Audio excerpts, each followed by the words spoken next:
आइए उज्जैन के समाचारों पर निगाह डालें। महाकाल मंदिर में रक्षाबंधन पर्व मना, 1.25 लाख लड्डुओं का भोग लगा। प्रसाद भी वितरण में कुछ लोगों को मिला, अधिकांश लोग प्रसाद नहीं पा सके। ठीक है, जो भी होता। आज घर घर में रक्षाबंधन पर्व मनाया गया। महंगाई की मार से जनता त्रस्त थी, औपचारिकता निभा दी। ठीक है, अच्छा हुआ, जो भी हुआ वो होना ही।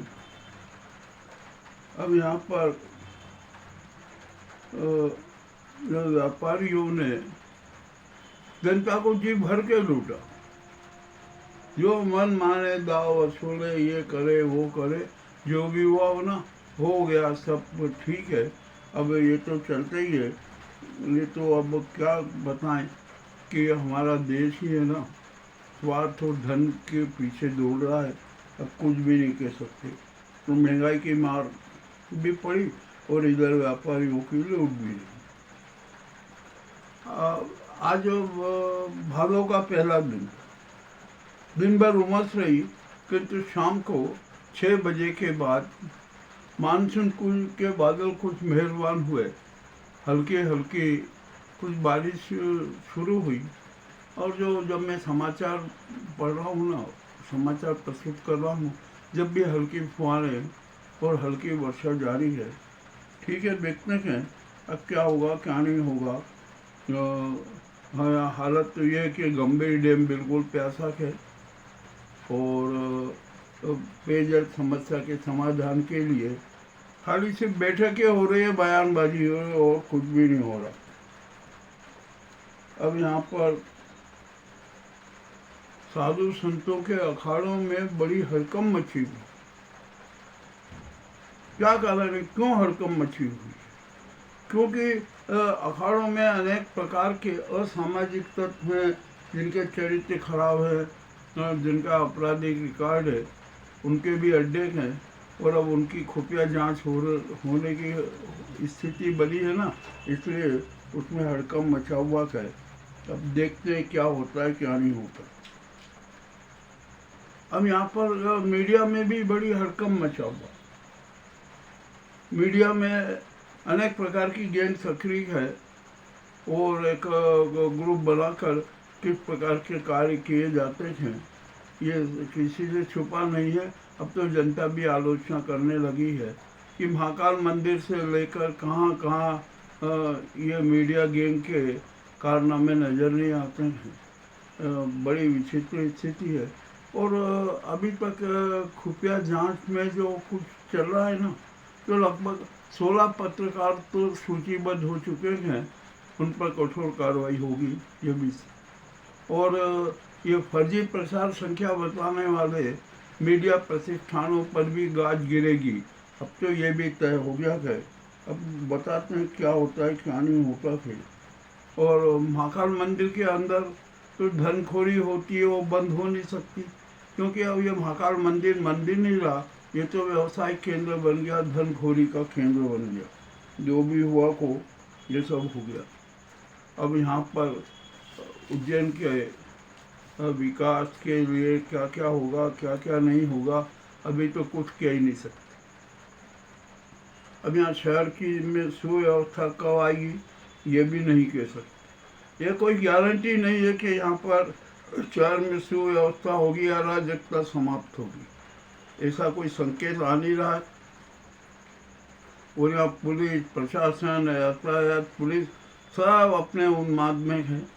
उनको शहर की जनता से कोई सरोकार नहीं। अब यहाँ पर जल, वायु, ध्वनि प्रदूषण भी चरम पर है, उसके भी प्रति कोई गंभीर नहीं है। तो सड़कों पर जाम लगते हैं, जाम के कारण भी जनता परेशान होती है। अब राखी पर्व था, आज संध्या को 5-6 बाजार में सन्नाटा हुआ और एक दुकानें बंद रही, कुछ खुली रही। राखी के बाद ऐसा होता ही है। अब जो भी हो रहा है अच्छा हो रहा है, क्या हो रहा है, अब देखते हैं क्या आगे क्या रूपरेखा बनती है। और हमारी जो सच बात तो ये है कि अवंतिका पूरी है ना, अब अराजकता पूरी बन गई। और यहाँ पर अनेक प्रकार के माफिया सक्रिय हैं। भू माफिया है, नशा माफिया है, धन माफिया है, और दलाल माफिया है, और रंगदारी माफिया भी है। अब तो यहाँ पर क्या कह सकते हैं, इनका दमन कैसे होगा, इन पर नियंत्रण कैसे होगा, कहीं लगता नहीं है कि अब नियंत्रण होगा। संघ में भी स्वयं सेवकों ने भी रक्षाबंधन पर्व मनाया। अच्छी बातें मनाना चाहिए, कोई दिक्कत नहीं है। अब कल बाजार में फिर रौनक रहेगी। देखते हैं, अब ये जन्माष्टमी तक है ना, रक्षाबंधन पर्व का क्रम चलता रहेगा, ये भी ठीक है। अब क्या, अब कैसे कहें, 15 अगस्त भी आना है। 15 अगस्त की भी तैयारियां जारी है, ध्वज फहराने की तैयारी हो रही है, सब कुछ हो रहा है। हम तो आज़ादी पर्व मनाएंगे और तिरंगा यात्राएं भी निकलेगी, सब कुछ होगा। सब अपना अपना प्रदर्शन करेंगे और अच्छा प्रदर्शन करना चाहिए। आज़ादी के प्रति, तिरंगे के प्रति अपनी संवेदना और सम्मान जरूर प्रकट करना चाहिए। अब ये आज के प्रमुख समाचार हैं, कोई विशेष बात तो है नहीं। जनता त्रस्त है, ये तो सब जानते हैं। पेयजल संकट है, ये भी सब जान रहे हैं। अब बार बार किससे कहे, क्या कहे। हम तो जब सच सब सामने रख देते हैं ना, तो ठीक है, अब रख दिया। किंतु यहाँ का प्रशासन, पुलिस और जो अन्य विभागीय है ना, वो उन पर कुछ असर नहीं होता। उन्होंने कहा कि अरे ये तो जनता है, ये तो चिल्लाती रहती है, उनकी जो बातें आती रहती है, अपने को कुछ भी नहीं करना है। ये तो सब तो अभी अपन बात नहीं सुनेंगे, अनसुनी कर देंगे, ये चिल्ला चिल्ला के थक जाएंगे और अपना राज चलता रहे। और नगर निगम को बड़ा विशेष ध्यान देना है। सफाई व्यवस्था ध्वस्त है, क्या कर सकते हैं, कुछ भी नहीं होना है। सड़क गटरों से बदबू आती है, मच्छर होता है, और मच्छरों का तो आतंक दिन में भी शुरू हो गया। पहले तो रात को होता था, अब तो दिन में भी मच्छरों का आतंक शुरू हो गया। मगर यहाँ पर कोई किसी प्रकार की उचित कार्रवाई नहीं कर रहा है नगर निगम। ये उज्जैन की समस्याएं हैं। अब क्या कहें, किससे कहें, कोई कहने से फायदा नहीं, क्योंकि यहाँ पर प्रशासन, पुलिस और जो अन्य लोग हैं ना, वो सुधरने वाले हैं। अब यहाँ पर एक धर्म के नाम पर भी बहुत बड़े नाटक चल रहे। इतने नाटक चल रहे कि हद से ज़्यादा अनुष्ठान में लूट, दर्शन कराने के नाम पर धोखाधड़ी, और जो विभूतियाँ, धार्मिक विभूतियाँ हुई है ना, उनके नाम पे भी ठगी। अरे कुछ समझ में ही नहीं आ रहा कि क्या हो रहा।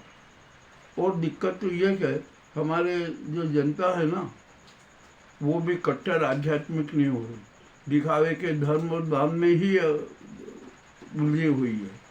उनको कुछ नजर आना आ रहा। सत्संग की बात करो, घर में बैठकर 1 मिनट के लिए सच्चे उपवास के साथ ईश्वर की आराधना कर लो, आत्मचिंतन कर लो, सच सामने आ जाएगा। आप जो अपने से दूर हो गए वो पास हो जाओगे और आपके कर्मों का हिसाब किताब सामने आ जाएगा। किंतु आत्मचिंतन कोई नहीं करना चाहता। सब अपने अपने स्वार्थ सिद्धि के लिए करते हैं, और टोपेबाजी, धोखाधड़ी, विश्वासघात, न जाने क्या क्या हो रहा है। अब ये होता ही रहेगा।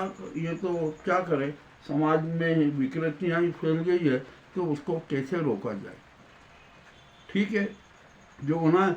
और हम साधु संतों का तो इतना पोस्टमार्टम करेंगे कि उनमें खलबली मच जाएगी, और कितने साधु संत तो है ना, जेल में भी नजर आएंगे। ये भी हम स्पष्ट कह रहे हैं। मामला बड़ा विचित्र है। ये उज्जैन का जो सच आपके सामने रखा है ना, आपको पसंद आएगा, कैसा होगा, पर आप भावनात्मक रूप से जुड़े रहिए, ये हमारा अनुरोध है। बहुत बहुत धन्यवाद।